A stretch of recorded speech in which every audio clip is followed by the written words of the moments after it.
Mr. Speaker, I applaud and give my thanks and gratitude to the gentleman from Washington for his efforts in leading this today, and to the Western Caucus and the members who are exposing what is really not a Green New Deal, but really is a Green Socialist Manifesto. And here's what we need to understand about this.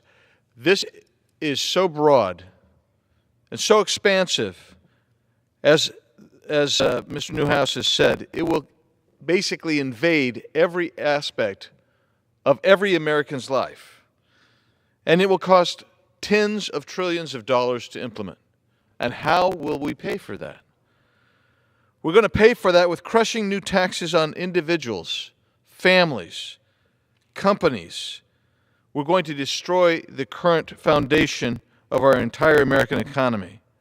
There'll be more borrowing, not just from the public sector, but from the private sector.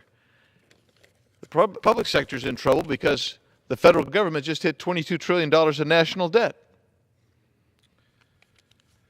Question is, what will the impact of this be on the environment?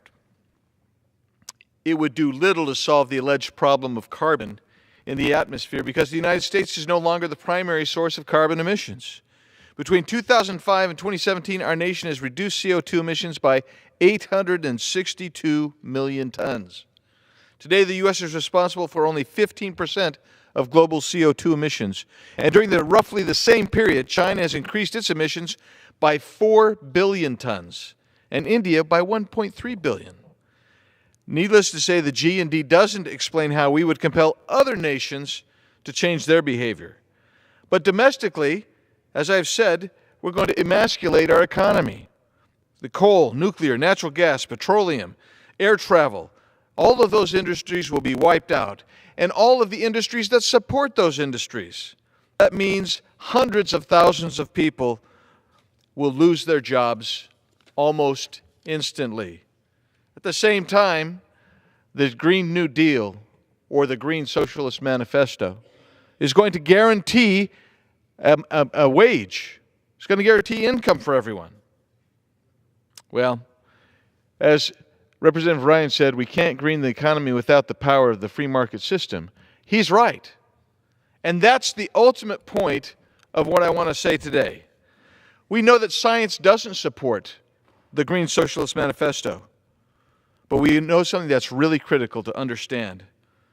This proposal, which today is so vast, so encompassing, and so primitive in its creation, is also so destructive to our economy and multiple industries, multiple sectors of our economy, that I would say this: there's only one way that you can implement such an outlandish and reckless idea, and that's to use the awesome, overreaching power of government to not just induce, but to coerce implementation of this faulty idea.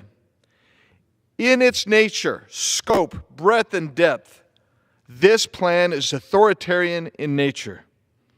It will require government flexing its muscles to mandate activities and forbid other actions in every American's life. We can't afford this plan. This plan will not provide what it says it's going to do, but moreover, in a free constitutional republic, you can never allow this kind of socialism to be combined with authoritarianism. And with that, Mr. Chairman, thank you. Mr. Newhouse and Mr. Speaker, I yield back.